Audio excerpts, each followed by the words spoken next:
Hello and welcome to Bradford, the world's first UNESCO City of Film. I'm joined at the University of Bradford by Steve Abbott, film producer and member of the Academy of Motion Pictures Arts and Sciences. Hi Steve. Well, it's great to be here. I love coming to Bradford. Of course, Bradford born and bred. Exactly. For those people who don't know, it's the Academy of Motion Pictures Arts and Sciences that host the Oscars every year. Indeed. And you're a member of the Academy, Steve. Indeed I am a member of the Academy. I have been since late last century, and I have a little badge here to prove it. And indeed, being a member of the Academy, it gives you two massive advantages, David. One is it gives you a little card, and this is this year's membership card. And the second is you're invited to the Oscars. Wow. And the only people who can be invited to the Oscars, I'm very proud to say, as an Academy member, are members of the Academy and nominees. And so they send you a little invitation. It's pretty plain this year. Sometimes it's fancy. And this year, I've just been told overnight I will be attending the Oscars. Wow! So I'm going to be there on February the 28th. This year. Los Angeles. In Los Angeles. Fantastic. Yeah, I haven't been for 15 years, so I'm kind of looking forward to it. Wow! So how does one become a member of the Academy, Steve? Well, this is a very topical question, David. It used to be very, very difficult. The Academy membership was capped at 6,000. And for many, many years, between 100 and 150 new members would be admitted, and the entry requirements were very strict.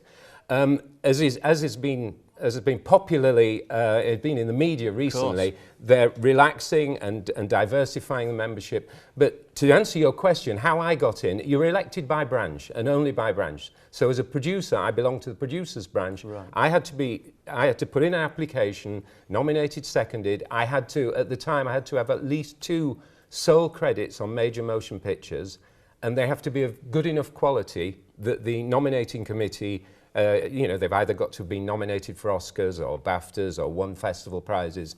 And if they pass all these qualifications, you're invited to join the Academy. And I was back in 1999 or whatever, 1998. Brilliant. And the membership at the moment, remind me, stands at how many people in the world? Well, the number of voting members worldwide is just over 6,000 now. I believe it's just 6,100 or 200 or something like that. And in terms of nominations then, do you get to, how does the nominations process work? Well, we nominate purely by branch. So my part in the nomination procedure is I get to vote for Best Picture. I get to nominate for Best Picture. The actors branch, which is the biggest branch, gets to vote for leading actor, leading actress, supporting, and Best Picture. Right. And all the other tech branches, the editing branch, support for Best Edit, that sort of thing. And then when all those nominations are calibrated, the ballots, they don't go out anymore. They're electronic now, obviously. When all the nominations are out, we all get to vote on every category. So the whole Academy membership votes for the Oscars. Okay. And do you have to see all the films? I mean, presumably you need to see the film before you're going to vote on it. You should. You should. And I'd like to think that other Academy members, all other Academy members do. I make a point of doing so. I abstain if I think I'm technically not qualified to vote for that category, or if I haven't seen all the nominated films. I don't think it's fair. I may have loved one of the films, but there are 4 other films there, and I may not have seen another one that's actually better in that category, or would be better if I saw it. So I don't think it's fair on the other professionals if I vote in something where I haven't seen the nominees. And how do you get to see all the films in advance then? Well, the studios keep a log of every Academy member. The Academy will not give out details of who's a member and who's entitled to vote. But so the studios, in every summer, the studios send things out to us saying, are you still at this address? Would you like DVDs? Would you like Blu-rays? Would you like to stream films? Would you like to be told when we're having screenings? And then you are just, from October onwards, and certainly from the 1st of November, every single night of the week, even in London, which isn't the biggest Academy cluster, it's probably the 3rd biggest, I can go to see in a private preview theatre a wonderful print of a new film, possibly it hasn't been released, in wonderful conditions with no one with mobile phones on or chewing popcorn and so on. And that's the best way to see them. And I try and do as many of those as possible in the lead up to the nominations. But obviously you can't do all of that. So most Academy members opt to receive DVDs or Blu-rays to see them at home.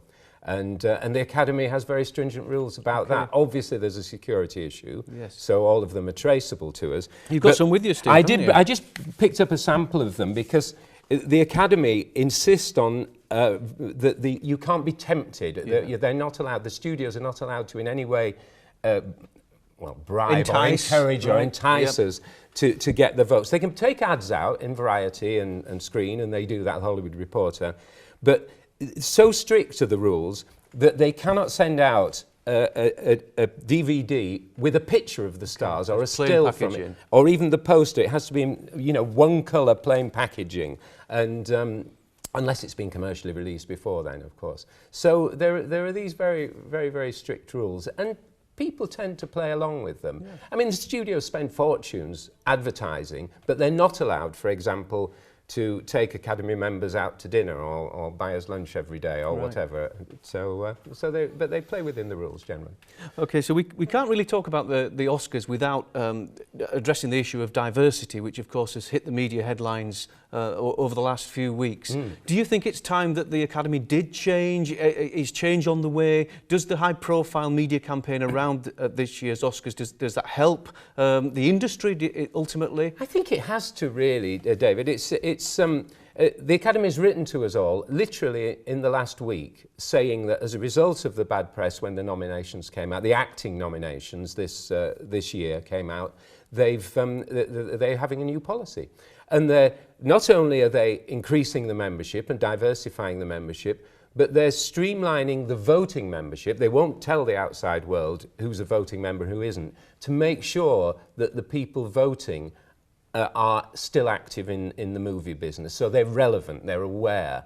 And I think much broader change needs to come within Hollywood. Hollywood is not making enough Latino or black interest films, for example. Straight Outta Compton was a great film this year. And, ironically, it's got one nomination. It's for a white screenwriter. Yeah. So the change has to come from the industry as a whole. But I think these are good and bold moves. The new Academy leadership is very dynamic, and the change has been coming for the past couple of years. It's just unfortunate, really, that change which has been coming, because the nominations have fallen the way they have, and it's the actors branch that are responsible for that, it's caused them to appear defensive when they've already been broadening out and modernising their outlook. So on to some of the films then, Stephen. There's lots of debate about whether this is going to be Leonardo DiCaprio's time to win Oscar for Best Actor. It's quite a wide range of different films, from the excitement of Mad Max to the more subdued, I would say, the nuances of Room, Carol, of course. I know better than to ask you who you voted for, but do you think it's a good spread of films that people have been asked to vote on this year? Yes, I think there is. Not only do you know better, I'm forbidden from telling you. We get a very stiff letter from the Academy, every voting member, saying, do not disclose to anyone who you voted for. I guess they don't want posters, or we're still bookmakers, having inside track. So there is a wide range. I don't know where it's going to fall. When I used to live in Los Angeles, these weeks leading up to it, there was often a good buzz. And of course, because the vast majority of Academy members are in the LA area, in that little bubble, so I would have a better idea where the current buzz was. But you're right, there's a big selection. And the Academy tends to have a sentimental side, possibly because of this criticism they're fixing of the membership being old and semi-retired or more than that. So I don't know where the favourites are going to come from, and I haven't seen all the films yet, so I couldn't vote if I did betray the Academy rules and tell you who I voted for. I haven't yet voted. I'm going to leave it until I've seen the films I want to see. And so do you agree that British film is still kind of up there? We're still punching our weight. Tom Hardy, Eddie Redmayne, Kate Winslet, they're still in most of the categories. There is some British influence there. Well, I think that's true. We've always done very well in the tech categories as well. Let's not forget that. And of course, Charlotte Rampling, who this year is a very interesting choice from a British point of view, exactly, because the traditional sentimentality side of Hollywood might have made her more of a favourite than she would otherwise have been for a sort of niche film like 45 Years. But then she's made these controversial remarks. So it can work everywhere. But we're very lucky. There is a British presence most years, and we do more than our fair share of Oscar collecting, and it serves us well, I think, as the industry here. And so away from the limelight of the kind of big names, the stars, if you like, and some of the people, like you say, the tech and the craft behind some of these films, is being nominated or indeed receiving an Oscar, is that career breaking? Are you kind of set for life in the industry as long as you keep up ahead of the game if you are nominated for an Oscar, if you receive an Oscar? Oh, it's a phenomenal calling card. I think the Oscar nominees and Oscar winners divide into two categories: the actors, possibly the directors, and the writers. They will be used as marketing tools to sell cinema tickets. So you might go and see a film because it's directed by Steven Spielberg or has Eddie Redmayne in or whatever, or it's written by Simon Beaufoy, to get Bradford back in the conversation. But obviously, we don't go to see films if their cinematographer has been nominated 8 times and won twice, or their designer, ditto. But that's incredibly important. As a producer, if you're trying to pitch a film and finance a film from the Hollywood studios and say, you know, I've got these great scripts, I've got these actors, and it's going to be shot by Joe Schmo, who's got Academy Awards for cinematography. It's going to be edited by Josephine Schmo, who's got, it's enormously important. There are very, very few Oscar nominees or Oscar winners in the tech categories that aren't regularly in work. I mean, if they're not, it's usually by choice. Okay. They've decided to retire or something.